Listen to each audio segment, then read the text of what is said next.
Bismillahirrahmanirrahim. Assalamualaikum warahmatullahi wabarakatuh. Gimana kabarnya anak-anak? Selalu sehat ya? Bertemu lagi dalam pelajaran bahasa Indonesia tema 3 subtema 3. Kali ini kita akan membahas tentang kalimat aktif dan kalimat pasif. Sebelumnya kita berdoa dulu yuk. Baca basmalah. Bismillahirrahmanirrahim. Anak-anak, kali ini kita akan mempelajari tentang pengertian kalimat aktif dan kalimat pasif, ciri-cirinya, contoh soalnya, dan latihan soal. Siap-siap belajar yuk. Anak-anak pernah mendengar kalimat aktif? Baru pertama kali ini? Yuk kita pelajari. Kalimat aktif adalah kalimat yang subjeknya melakukan pekerjaan. Apa itu subjek? Subjek biasanya berupa pinter, nama orang. Ya, nama orang itu siapa? Teman kamu misalnya Zahra, Nabil, Kais, dan sebagainya itu merupakan subjek. Ya. Sedangkan predikatnya itu melakukan pekerjaan.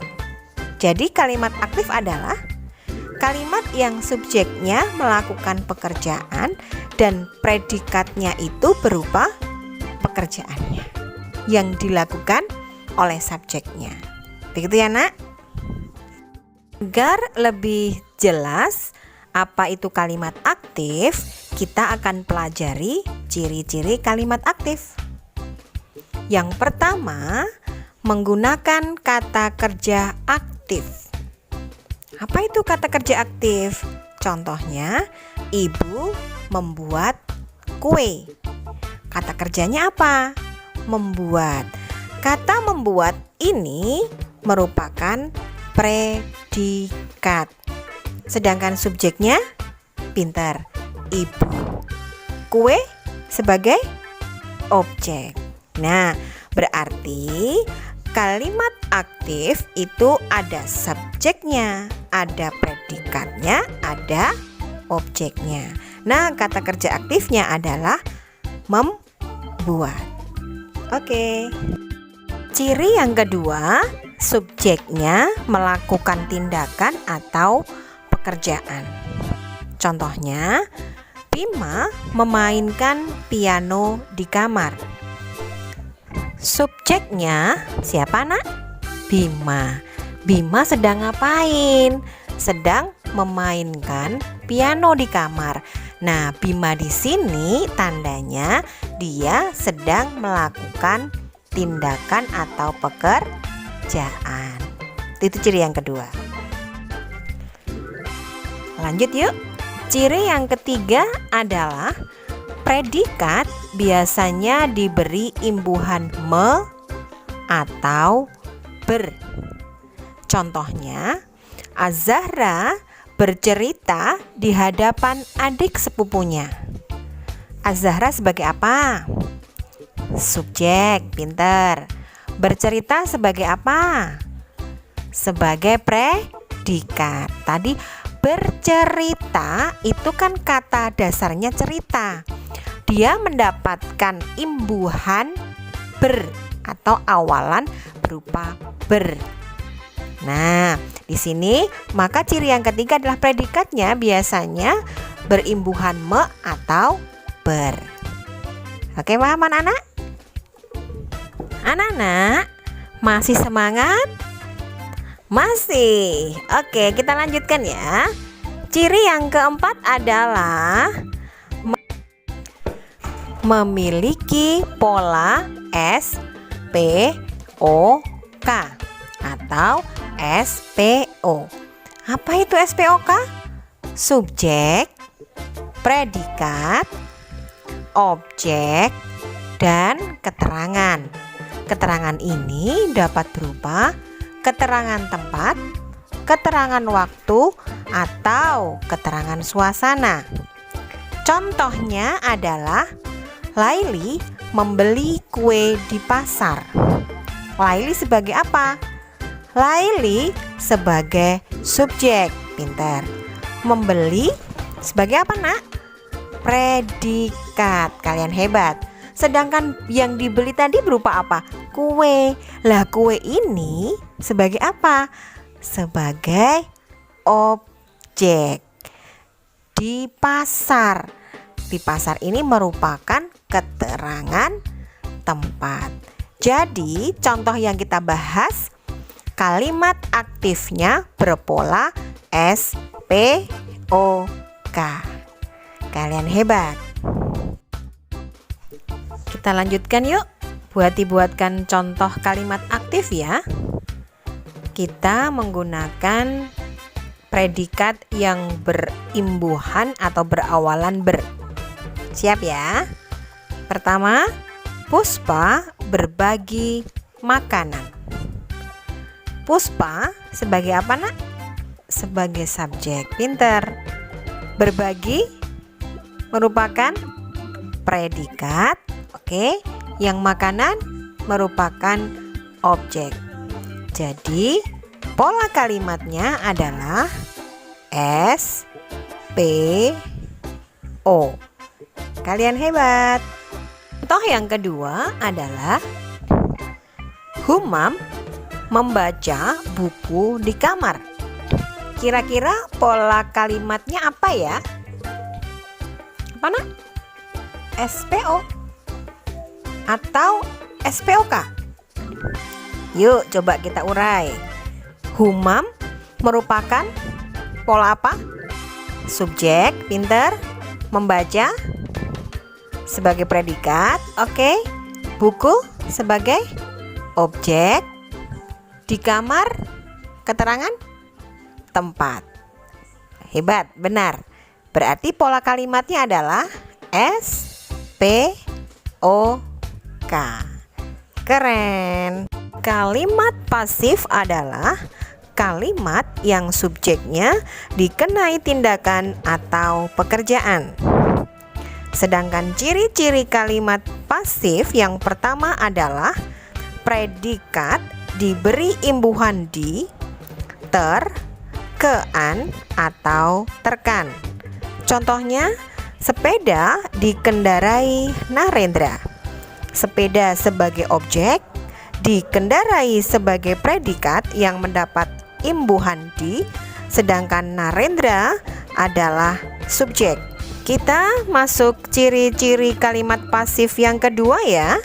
Ciri yang kedua adalah objek terletak di awal kalimat. Masih ingat ya, untuk ciri kalimat aktif yang terletak di awal kalimat adalah subjeknya. Sedangkan kalimat pasif yang terletak di awal paragraf adalah objeknya. Contoh,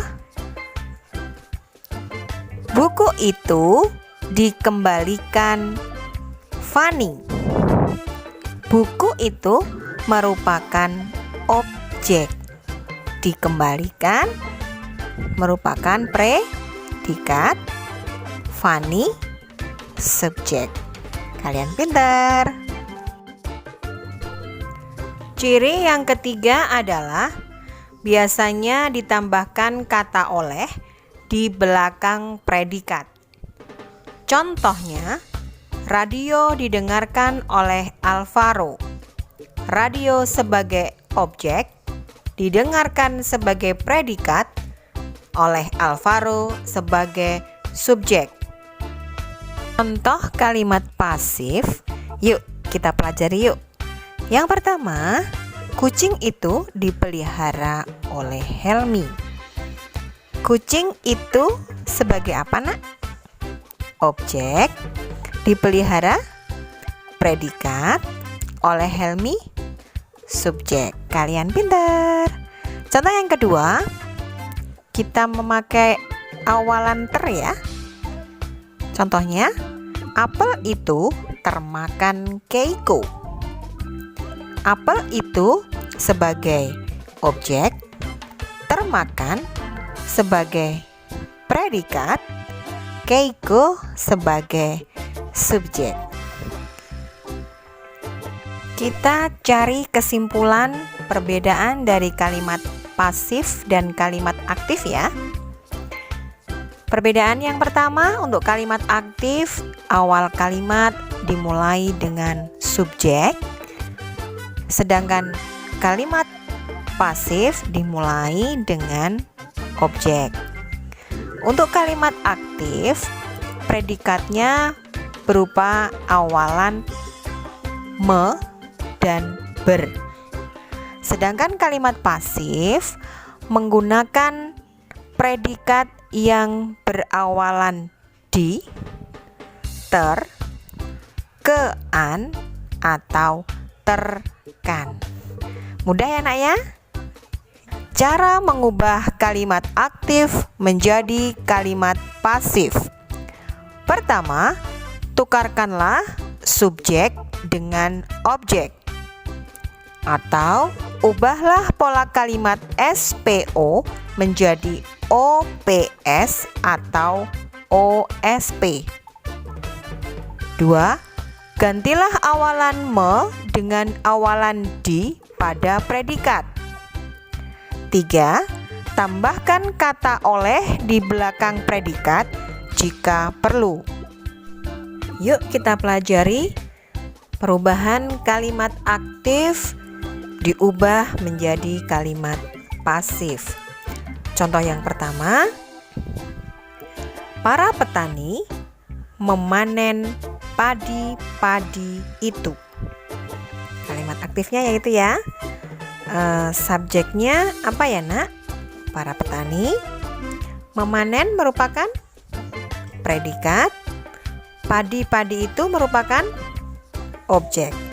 Oke, kalian pintar. Kita ubah menjadi kalimat pasif.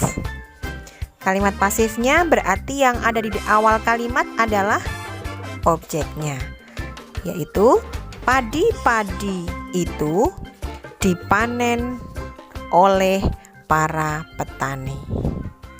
Tinggal dicocokkan.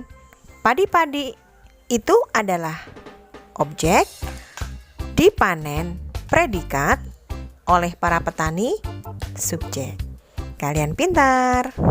Selanjutnya, cara mengubah kalimat pasif menjadi kalimat aktif yang pertama adalah tukarkan objek menjadi subjek. Ubahlah pola kalimat OPS atau OSP menjadi SPO. 2.